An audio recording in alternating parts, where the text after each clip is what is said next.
Yo, shop baby, it's your boy Nindo XO back with another Dragon Ball Z Dokkan battle video. I hope you guys are having a good 7th year anniversary, and most of all, I hope you guys are having a beautiful day. If you haven't had the luck of pulling these new units yet, please don't lose faith. There's going to be a surplus of stones, a surplus event still upcoming in the game for the anniversary. Now, speaking about events, I want to speak about one of the main events we look for in anniversaries and celebrations, aka EZA's Extreme Z Awakenings for units.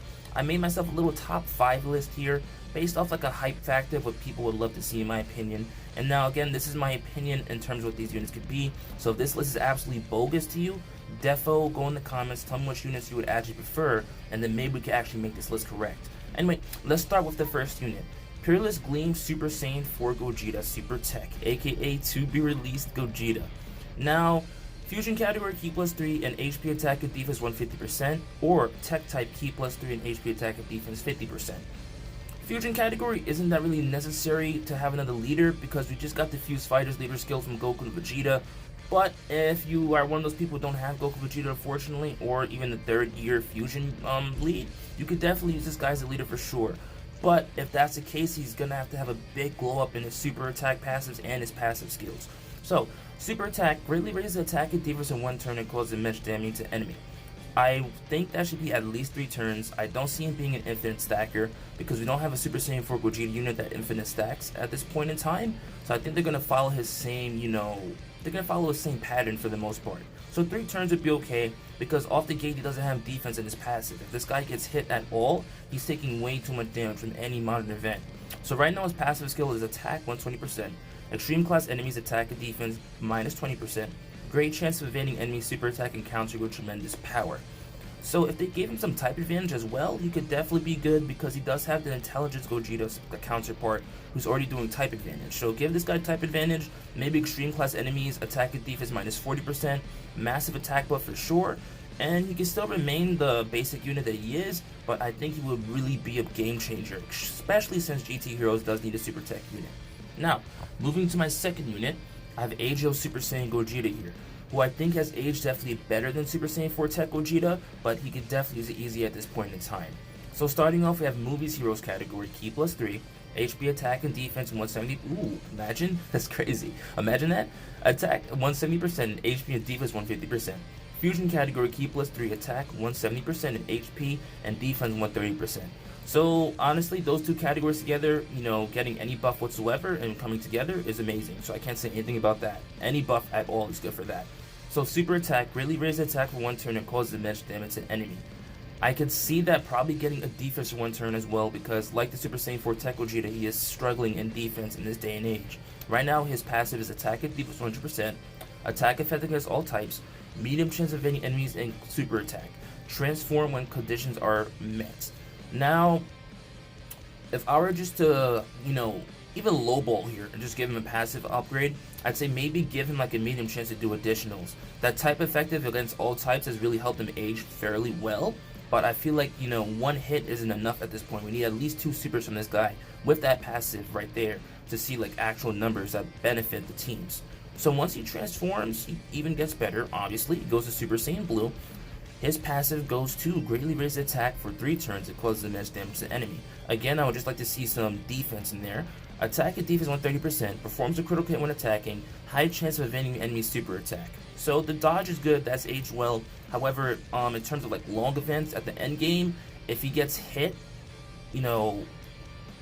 considering he can't dodge, he's gonna take too much damage. So if that greatly raised attack for 3 turns, it'd be like greatly raised attack and defense for 3 turns and a super attack passive, then maybe after these supers we can rely on him not to get 1 shot in events. And outside of that, that's really it. This guy's kit is already pretty good as it is, and I really can't see anything new that they can integrate in there besides, the additional attacks. So, next unit I have here is Physical Broly. Now, Physical Broly, his only issue right now is that he has a variant of himself that is Tech Super Saiyan LR Broly. So whatever they do with this guy, he's going to have a reason to be run over that Broly.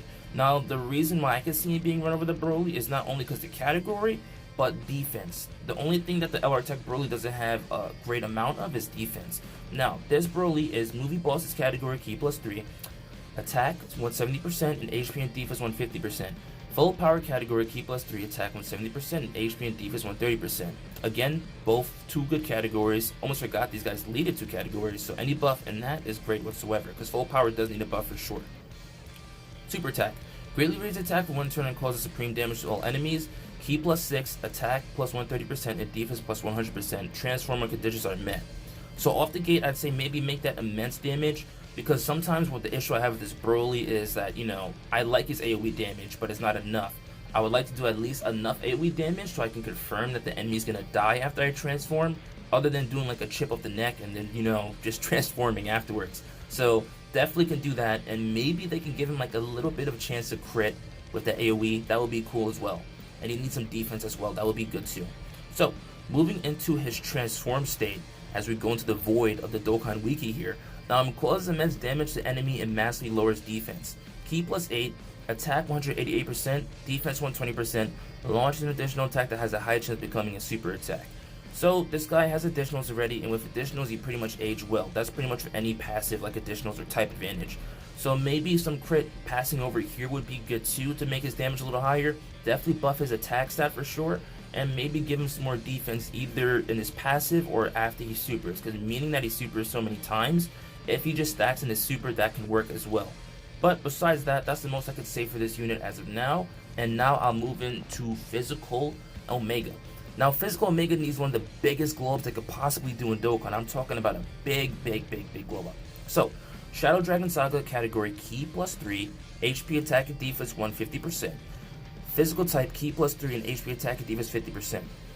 Shadow Dragon Saga is a weird case because we have GT bosses, but GT bosses doesn't necessarily include everybody from Shadow Dragon Saga, and same when it comes to GT heroes. So Shadow Dragon Saga kind of has a mix of units in between GT heroes and GT bosses, to where if you want to run like an extreme / super variant, it still works. So I still like the Shadow Dragon Saga category. I don't believe it's dead officially unless they make this unit dead and they don't, you know, EZA him. So super attack, causes immense damage to enemy and greatly lowers defense. Passive skill 120% attack. All enemies attack and defense -20%. Launch an additional attack which has a chance to become a super attack. You guys see what's wrong here? He has no defense. This guy in any event gets shredded, one shot, mollywopped, shredded like lettuce. It's not good. So if this guy can have any defense stacking in a super attack, that would be good. Any defense in his passive at all would be good. For any unit at all in this day and age, I feel like not having at least 40% defense, even as a free-to-play unit, you know, it's not worth it, because you're not gonna have any defense to you're not gonna have defense to take any damage. It doesn't matter how much damage you do. So I mean, he could definitely debuff enemies for a little more, because actually the all enemies factor, he does that better than Tech Gogeta does, so that would be great. His other counterpart right now is STR Omega, who I should have pulled up.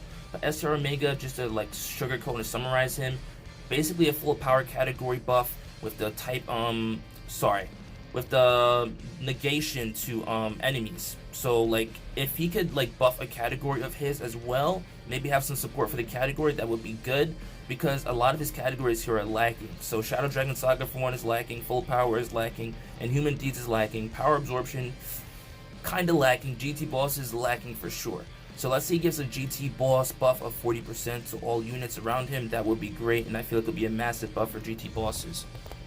Now this last one is an oddball, and now that I'm looking at it, I kind of almost regret pitting him here, but you know, once you start the list, it's way too late. So like I said, tell me if this list is bogus, and then we'll go ahead and switch this list. But we have Intelligent Super Baby 2. I know you're like, but there's already an AGL Baby. Problem with AGL Baby is that he kind of fell off, so this guy could definitely take his spot.